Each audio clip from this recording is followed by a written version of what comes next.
Morning in Boston. The warm sunlight filled the kitchen as I, Lena, woke up in my cozy home. I stretched, feeling a pleasant lightness envelop me. Dan, my husband, always got up early to make it to work, and I knew he was already on his way. I headed to the kitchen, where the aroma of freshly brewed coffee lifted my spirits. Breakfast was our little morning tradition, and I happily began to prepare eggs, toast, and some fruit. In moments like these, it seemed that nothing could disturb our happiness. But suddenly the phone rang. I glanced at the screen. It was Mike, our mutual friend. He had an odd tone and my heart began to race. "Lena, hey, there's news about Dan's business," he said. "They've run into some financial troubles." I felt a chill run down my spine. Could this really be true? All day I'd felt a light anxiety in my chest, but I didn't want to believe it could shatter our life. "It will be fine," I replied, though I wasn't sure myself. "Dan will handle it. He always finds a way." I finished preparing breakfast, but thoughts of financial problems lingered in my mind. No matter how hard I tried to stay optimistic, dark premonitions nestled in my head. I knew we needed to talk about it, but I decided not to burden him just yet. Soon, Dan came home, and seeing his smile made my anxiety fade a little. "Hey, how was your day?" I asked, serving him breakfast. "Not bad," he replied, eagerly digging into his food. "I'm still working on that project, but nothing serious." I chose to hold off on discussing finances for now. Let it be a conversation for tomorrow. We shared coffee together, and I tried to focus on the moment, on us. After all, we were still together. The morning flew by, and I was rushing to get to work when my attention was caught by a printout lying on the kitchen table. It stood out against the backdrop of familiar documents and dishes. Leaning in closer, I read it and felt my heart freeze for a moment. It detailed a large sum, a significant purchase from an electronics store about which I knew nothing. My mind raced with questions. What could this mean? Dan hadn't mentioned any major expenses, and such an unexpected cost filled me with unease. I pressed my lips together, trying to focus on what I could possibly say. Before long, Dan walked into the kitchen, looking fresh and full of energy. As always, he seemed in a good mood, which only added to my tension. When his gaze fell on the printout, I realized I wouldn't be able to hide my emotions. He squinted, studying me, and his expression turned serious. I felt a wave of panic rise within me. Thoughts spun in my head about how to explain this situation, but no good ideas came to mind. I attempted to assertively state that it was just a statement for a purchase, but his cautious gaze made me doubt my words. I knew he wouldn't believe me, and that realization stirred a deeper sense of anxiety. For a moment, silence reigned, and I felt everything inside me constrict. At that moment, a wave of guilt washed over me. I remembered how long it had been since I had done anything special for him, and how much I wished to surprise him. But claiming it was a gift sounded implausible, even to my own ears. Dan, still fixated on the printout, began searching for meaning in what he saw. I understood that at that moment his trust in me was wavering. The tension in the air grew heavier, making it hard for me to breathe. I could not fathom how painful it must be for him to realize that his wife might be hiding something. When he turned away, lost in thought, I realized that a crack had formed between us. My mind flooded with questions about how we had reached this point. An unsettling anxiety began to settle deep inside me. I knew we needed to talk, but now it seemed far more complicated than before. With each passing day, the tension in our home became increasingly palpable. Dan had grown more attentive to everything I did, and his suspicions were escalating like an avalanche. Every time I picked up my phone, I could feel his piercing gaze on me. He began asking questions about who I was communicating with and why I needed certain apps. I realized his anxiety was intensifying, and this created additional strain between us. One evening, as we sat on the couch, I noticed him checking his phone multiple times before casting a scrutinizing look my way. Inside, guilt swelled, and I knew I could no longer hide the truth from him. I tried to appear calm, but when he began to interrogate me over trivial matters, I felt myself slipping further out of control. In search of a way to reconnect, I suggested we spend a weekend at a secluded spot. Perhaps this would help us detach from everyday worries and restore our bond. He agreed, but I sensed that there was no genuine enthusiasm in his voice. Rather, he was acquiescing to avoid conflict. We chose a small cabin by the lake, far from the hustle and bustle of the city. Upon arrival, a sense of peace enveloped us, but a storm of conflicting emotions raged inside me. I hoped that nature and solitude would reignite our intimacy, but the tension hung between us like a heavy, overcast sky. That evening, I prepared dinner, trying to cultivate an atmosphere of warmth. We sat at the table, and I attempted to engage Dan in conversation, but he seemed increasingly lost in his thoughts. His silence reminded me of how far we had drifted apart. Even the sounds of nature outside couldn't dispel this weight. After dinner, we stepped outside. The stars shone brightly against the night sky, and I tried to take Dan's hand, but he looked away, as if still lost in his own world. A chill crept into my heart. We both understood that this seclusion wouldn't resolve our issues. The tension remained, like an invisible wall separating us. The next morning, as I awoke to the sun streaming through the window, I hoped the new day would bring relief. But even with the first light, I knew the tension wouldn't simply vanish. It continued to drag us down like a burden neither of us could leave behind. Returning from the weekend, I felt the tension in my relationship with Dan had become even more palpable. Despite our attempts to communicate, his suspicion lingered like a shadow. I felt trapped, as if I were in a cage where every word and every movement was under scrutiny. In those moments, I found myself truly missing support and understanding. Soon, I began exchanging messages with Alan, a colleague at work. He was one of the few who noticed that something was troubling me. In his messages, I found the comfort I couldn't get from Dan. Alan offered help, and without hesitation, I accepted it. We started communicating more often, sharing not just work-related matters but also personal struggles. Each time I received a message from Alan, a spark of hope ignited within me. His words were filled with sincerity, and I felt I could open up to him in a way I never could with Dan. With him, I could talk about my feelings without fear of being misunderstood. I remembered longing for Dan to be as attentive and empathetic. With each new message, our conversations became increasingly personal. We discussed dreams, fears, and desires. Alan seemed to understand me like no one else. I felt that he genuinely cared about what was happening in my life, which was a refreshing contrast to the silent alienation I felt with Dan. One day, while sitting at work, I noticed that Alan had sent me a lengthy message in which he spoke about his own struggles and sought my advice. I was touched that he trusted me with his feelings. This created a special bond between us that I could not ignore. In that moment, I realized I could allow myself to feel something more than just friendly excitement. I knew that this communication was not entirely right. I felt guilty, yet I also understood that I found solace in it, something I had been missing. Every time I replied to him, I felt a stirring internal conflict, the desire to open up and the fear that it could lead to consequences. Nevertheless, I continued to correspond with Alan, and with each message, I felt something more than friendship begin to grow between us.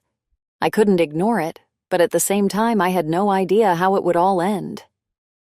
Gradually, my exchanges with Alan became more frequent and open. I felt an invisible bond growing between us, and it was like a breath of fresh air in the monotony of my daily life.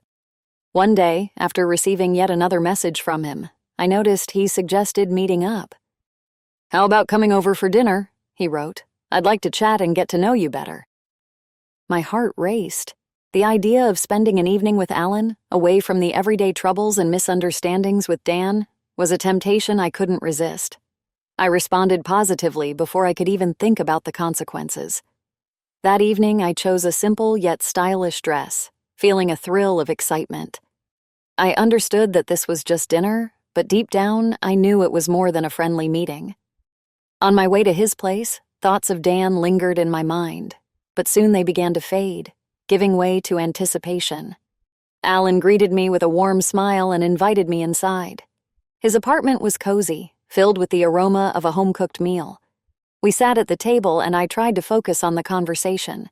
He began sharing his dreams and hopes, talking about his plans for the future. I listened intently, immersing myself in his words, and at some point I realized this was the kind of conversation I had longed for. We discussed everything, from professional ambitions to personal desires.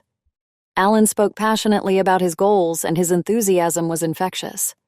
I shared my thoughts on my career, how I lacked inspiration and support. Between us, an atmosphere of trust and understanding blossomed, something I had missed so much with Dan. Each of his words felt like a warm embrace, filling me with comfort. I sensed our conversation was becoming something more than just an exchange of ideas. With every passing minute, the tension that had built up over the past weeks dissolved, and I began to realize a genuine connection was forming between us. As dinner drew to a close, Alan offered dessert and poured us some wine. I smiled, and he looked at me in a way that made my heart skip a beat. In that moment, it felt as if an invisible boundary had formed between us, one that could easily be crossed. I didn't know what to do, to remain in this comfort zone or to allow myself to take a risk. With each moment, this temptation grew stronger, and I understood I was at a crossroads. I could return to my usual life with Dan, but a part of me was drawn to Alan, to this new feeling that heightened my senses. Emotions surged within me, and I knew this evening would be pivotal. Dinner continued in a light and relaxed atmosphere. We laughed while discussing our favorite movies, sharing funny stories about comedies and dramas that left a mark on our lives. Alan turned out to be not only an interesting conversationalist, but also someone who could see the world with humor. Every laugh from him made me forget about the worries and troubles that had been weighing me down. As the evening progressed, I noticed him leaning closer, his gaze becoming more intense. This was more than just a friendly closeness. There was something different in the air, something exciting. We seemed to exist in our own little world, where time lost meaning and everything else faded away. I felt my heart racing, and thrilling goosebumps ran down my skin. When the conversation grew more personal, he suddenly paused and looked into my eyes. At that moment, something clicked between us.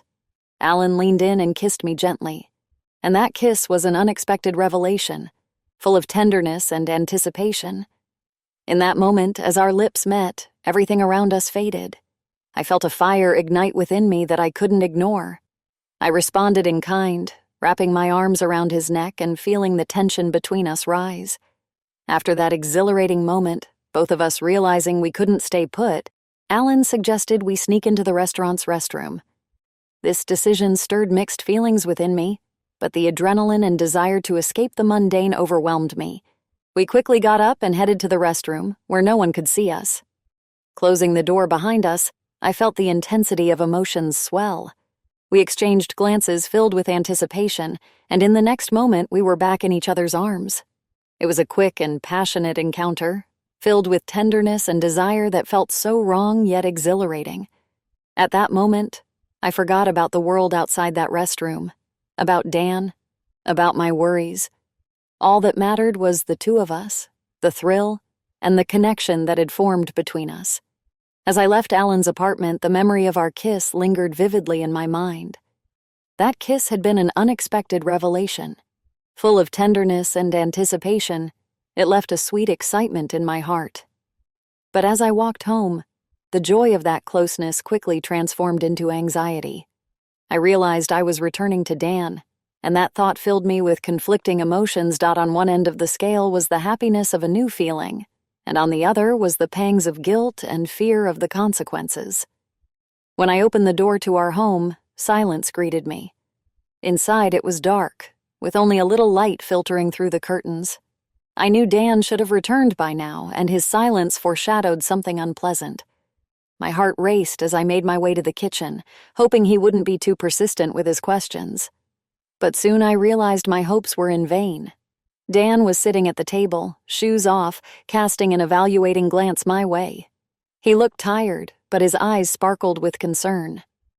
"Where have you been so long?" he asked, leaning closer. I felt my throat go dry. The burden of lying was unbearably heavy, but I knew I couldn't tell him the truth. I forced a smile, trying to hide my confusion. "I got stuck in traffic," I said, cursing myself for the fib. "I decided to stop by the store to pick something up for dinner." I could see Dan looking at me critically. He clearly didn't believe my version, and the tension in the air became unbearable. I felt the grip of inner fear tighten around me. Deep down, I knew this was not just a casual meeting, and now I had to control every word I said. "Why didn't you answer my messages?" he asked, his voice growing more insistent. I tried to maintain my composure, but each of his words felt like a burn. My thoughts raced, and I understood that this lie could shatter everything. But at that moment, looking into his eyes, I was terrified of being honest. I felt trapped in my own emotions, ensnared in a web I had woven myself. Dan continued to ask questions, and I responded, trying to sound convincing. But with each word, my fear and anxiety only grew. I knew I had to find a way to resolve this situation, but for now, I merely sought to maintain the illusion. The evening that followed was filled with tension that had long lingered in our home. Dan had become increasingly suspicious, and I felt the strained atmosphere between us reach a breaking point. He was silent, his gaze betraying concern, and in his eyes I could see the reflection of distrust. With every question he asked, I felt myself slipping further. Despite my efforts to appear calm, the inner anxiety grew like a snowball. I realized he was starting to suspect something was amiss, and it was becoming an unbearable weight. One day, when I stepped out for a few moments into another room, I heard Dan begin to check my phone. In that instant, fear gripped me. I knew that if he stumbled upon my messages with Alan, it could spell disaster. I rushed back, but it was too late. His face shifted when he saw the conversation I had tried to hide. "Lena, what is this?" he said, his voice turning icy. I froze, unsure of how to respond. Inside, a storm raged. Every word I might say could only worsen the situation. I saw shock and pain wash over his face as he realized his suspicions had been confirmed.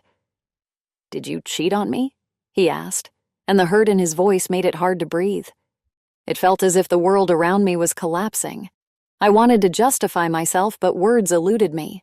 My life shattered into pieces at that moment, and I understood that the kiss with Alan, which had filled me with joy, had now become a source of destruction. Dan continued to stare at the phone screen, as if searching for answers that weren't there. I felt tears welling in my eyes, but I couldn't allow myself to show weakness.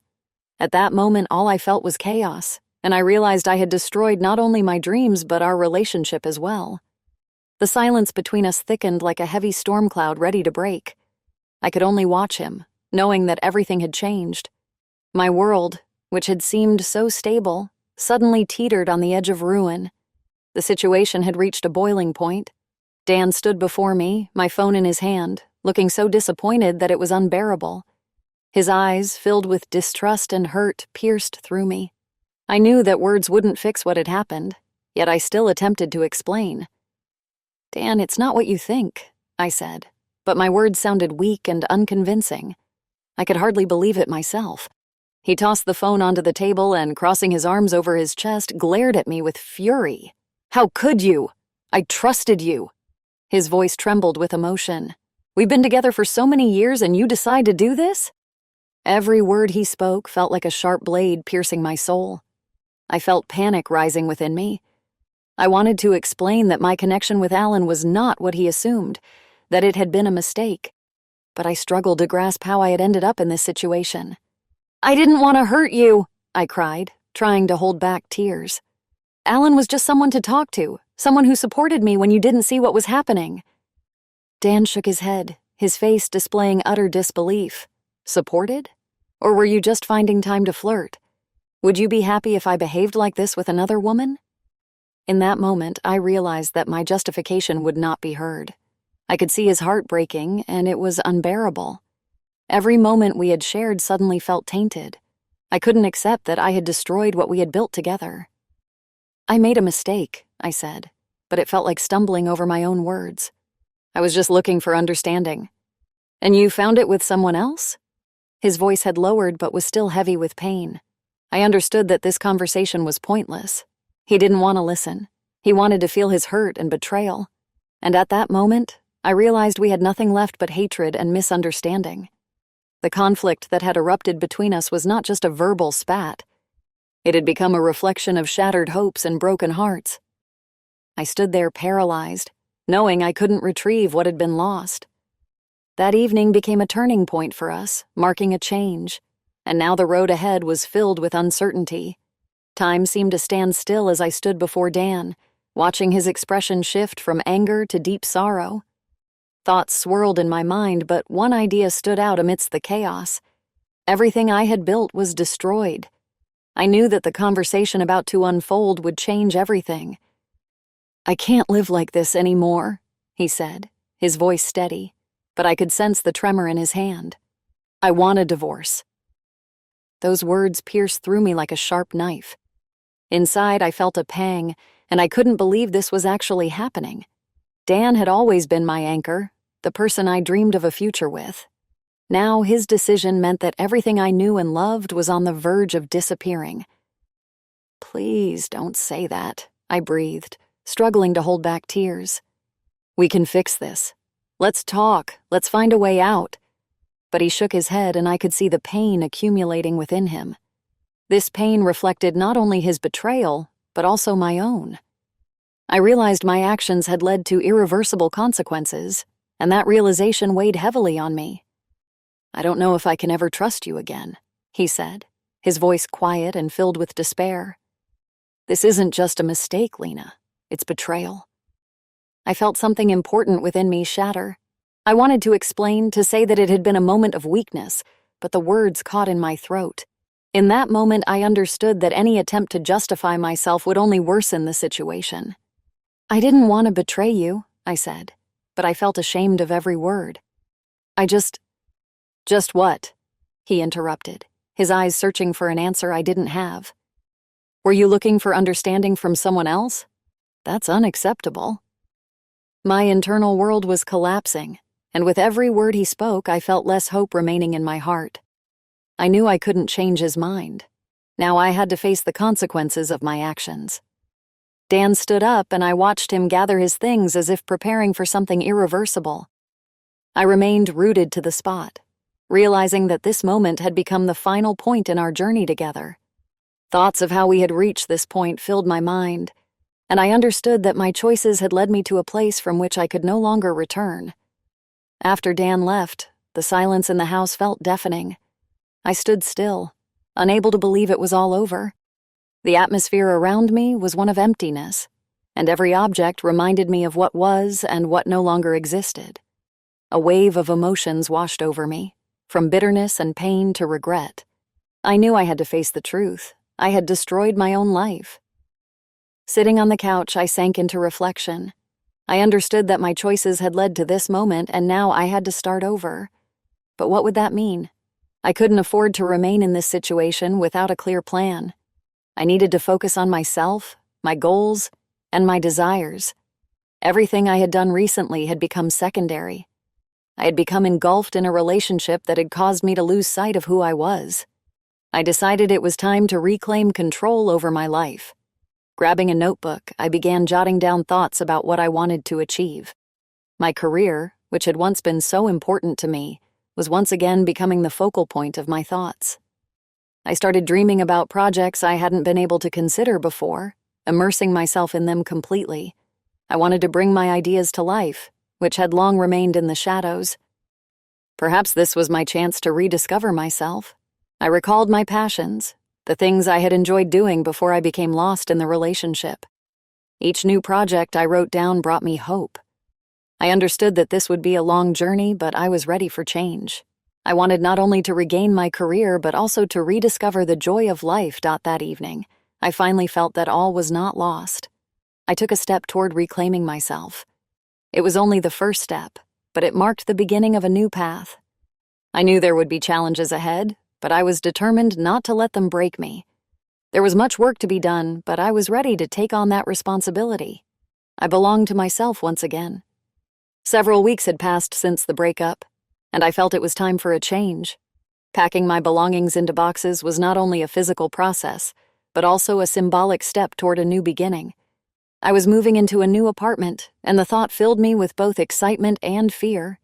Each box I filled served as a reminder of my mistakes, but also of my lessons learned.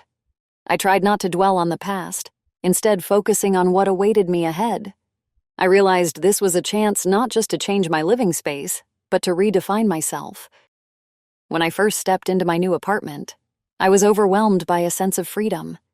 The spacious kitchen, bright rooms, and fresh walls created an atmosphere where I could start anew.